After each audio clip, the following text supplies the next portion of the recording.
Hey you guys, welcome to my channel. I have recently been keeping up with the Lindsey Clancy case. I watched her arraignment the other day, and I want to say that when I first heard about this case, all these details were coming out where it just seemed like it was an absolute case of postpartum psychosis, something that is not talked about enough, something that is almost like a taboo topic. You don't want to come out and say that you struggle with it because you're scared of how people will look at you. Because, well, sometimes, people will look at you like you're just crazy. And because, oh, well, you don't want to be a mom or you're a bad mom. So a lot of people don't even want to talk about it. And it seemed like this was, from everything that we were hearing, it was a pretty clear case of postpartum psychosis. There were all these details that she took, a little bit extra on her maternity leave so she could go to therapy 5 days a week. She was on all types of medication, that she had been struggling, telling her husband how she was not well, how it was known that she was not well. All these things were being said. At one point, I think it was said that she was on 12 different medications at once for postpartum. But at her arraignment, the prosecutor had a different story to tell. That she was not suffering from postpartum psychosis, that she was suffering from anxiety, but not postpartum psychosis, and that she was very much aware of what she was doing, even going so far as to say that Lindsey Clancy premeditated these murders. So I'm going to go over this timeline that the prosecutor gave at the arraignment. I'm also going to edit and put up the full arraignment so you guys can watch it yourselves. I do have to say, after watching the arraignment, I am left with some questions because, like I said at first, I just thought it was definitely postpartum psychosis. Here's the thing. When a mother who seems happy, a woman that her job was working in labor and delivery because she loved babies, and everything that you hear about this woman is that she was a great mom and she loved her kids. When she turns around and does something like this, clearly there's something amiss here. This is not just this woman has been pretending her whole life to be this loving woman, loving these kids, and then all of a sudden, bam, she doesn't anymore. Something's amiss here. Whether or not it's postpartum psychosis or whatever it is, I think there's something, but I want to go over what the prosecutor said. The prosecutor put together this timeline. I'm going to, give it to you guys, and then I want you to leave me your thoughts in the comment section below. This is the chilling timeline that Lindsey Clancy is being accused of planning the murders of her 3 children. This is according to the prosecutor. Lindsey Clancy started her day on January 24th, which was a Tuesday, as any mother would. She took one of her 3 young children to the pediatrician for an appointment that morning. According to the pediatrician and those that saw Lindsey Clancy in the office, they say there were no signs for concern. Her demeanor seemed fine. Everything seemed like a normal day for Lindsey Clancy. They say nothing that she did in that office that day. She did not express no concerns. She did not seem out of it or anything. She seemed fine. They say there were no immediate concerns about the demeanor or behavior of the 32-year-old Lindsey Clancy, who left the pediatrician's office with her daughter and returned home, where she took the children outside to play in the snow. Now, while they were outside playing in the snow, she would take pictures of her children, sending these photos to their grandmother, Lindsey's mother, as well as sending these photos to her husband, Patrick Clancy. Once again, seeming like everything was fine. The prosecutor would say at the arraignment, nothing in these texts was out of the ordinary. No cause for concern. But later that day, according to the prosecutor, she would allege that Lindsey, using exercise bands, would fatally strangle her 3 children. 5-year-old daughter Cora, her 3-year-old son Dawson, and her 8-month-old baby Callan. The older 2 children would be pronounced dead at the scene, and Callan, the 8-month-old, he would die days later in the hospital. On Tuesday, Lindsey Clancy was zoomed into Plymouth District Court and arraigned on charges of murder, strangulation or suffocation, and assault and battery with a dangerous weapon, an exercise band, all in the deaths of her 3 children. During the arraignment, Lindsey would be seen laying in a hospital bed wearing a white mask, and you can see that she had a neck brace on. Now, at this arraignment, Lindsey's attorney, Kevin Reddington, would say Lindsey tried to kill herself by jumping out of a 2nd-story window at her home. She suffered serious spinal injuries that left her paralyzed. He said in his statement that Lindsey had been fighting with mental health issues and that she had been over medicated as she sought treatment. That her doctors could not figure out what was the right plan for her just yet. It had been 8 months since her son was born.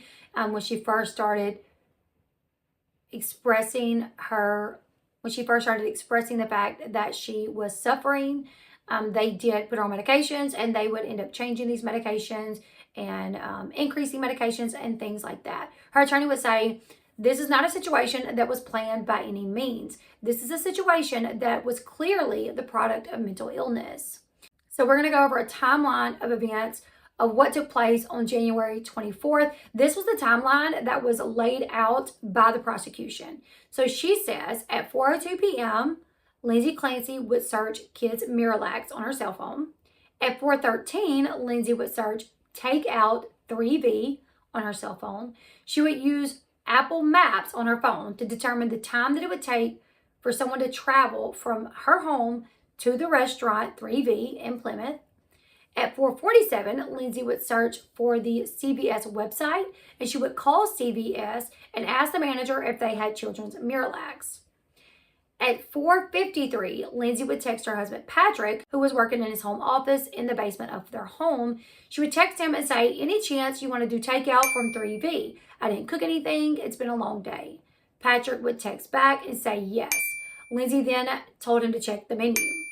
At 5:06, Patrick would ask her what she was going to order. She said that she was going to order the Mediterranean Power Bowl. Patrick responded by saying that he wanted the scallop and pork belly risotto.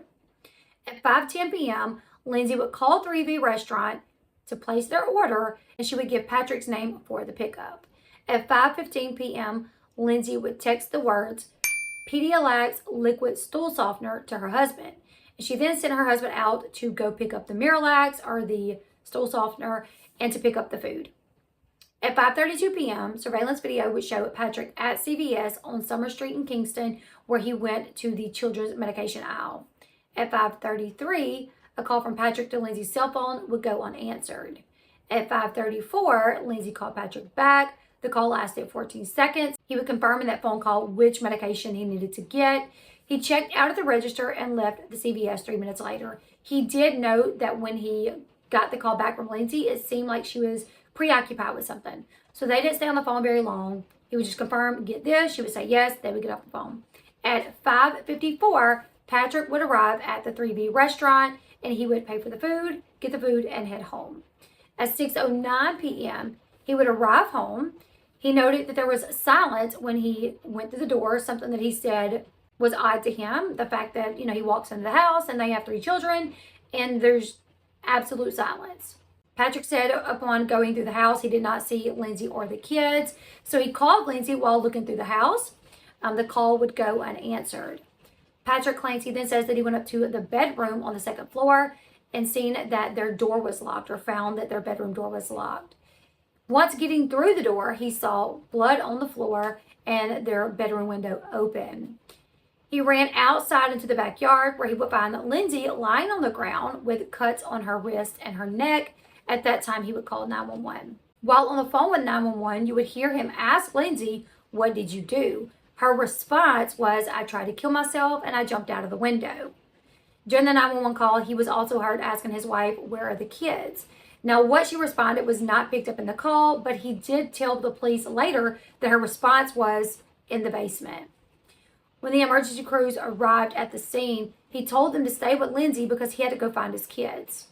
He went back into the house, still on the phone with 911 operators.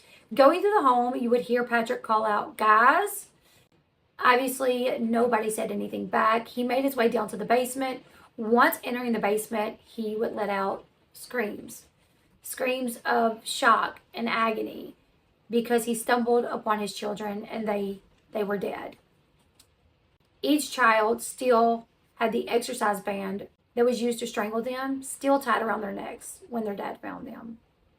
The 2 older kids was right at the end of the stairs to the right, and the youngest one was to the left off by himself, and he was still holding on for life. He would be taken to the hospital, he would be life flighted, and he would hang on for a few days before ultimately passing away. Now, The prosecutor says that Lindsey planned these murders. She says Lindsey used Apple Maps to make sure she would have enough time to strangle each child before her husband returned from where she sent him. She also said that Lindsey is a danger to herself and to others. She says she planned these murders, gave herself time and the privacy that she needed to commit these murders, and she then strangled each child in the place where they should have been the safest, in their home and with their mom. She did so with deliberate premeditation and extreme atrocity and cruelty. Now, as the prosecutor said everything, Lindsey could be seen on the screen, never making any movement, never crying, nothing. I'm going to have to imagine she's highly medicated right now because she is paralyzed. So I'm assuming that she's medicated, which is why she didn't show any reaction. Either way, the prosecutor believes that she absolutely intended to kill her children and that she planned this. I'm actually thinking that she may have looked up how long it took to get to the restaurant just to confirm their dinner plans. When you have children, you try to keep them on a schedule. You want to have dinner by this time. So maybe she looked it up to see, okay, it'll take him this many minutes if we order now. He can pick up at this time. The kids can be, ate their dinner by this time, and we can start bath and then bed. I mean, maybe it was something like that. Maybe it wasn't something sinister, maybe she was here's another thing. She looked up children's Miralax. She called to make sure they had it. This was clearly for one of the children. So in the same breath that you're saying she planned it because she was seeing how long it would take him to get there and back, you're also noting that she sent him to CVS to get medication for one of the children. So if she was planning on killing the children, why was she needing a stool softener for the children? So I don't know. I really do have the belief that something just snapped while her husband was gone. I don't know, you guys. I want you to leave me your thoughts in the comment section below. The prosecution, they are requesting that no bail be set, stating that she is a danger to herself and to others. Her attorney saying clearly she's not a danger to anyone. She's paralyzed. She's going to need someone to do everything for her. So what could she possibly do to herself? Also, the prosecution is asking that she be remanded to a prison that also has like an adjacent hospital, from my understanding. The prosecutor, her attorney saying absolutely not. It would be inhumane to put her in prison right now with all the medical issues that she is facing at this time. She needs someone there to take care of her. So to put her in prison would be inhumane. He used those words a couple of times from what I'm remembering. I don't know what the prosecution is going to ask in terms of a sentence, but I'm going to be keeping up with this case, you guys. I want you to leave me your thoughts in the comment section below. Do you guys believe that this was a premeditated case? Leave me your thoughts in the comment section below.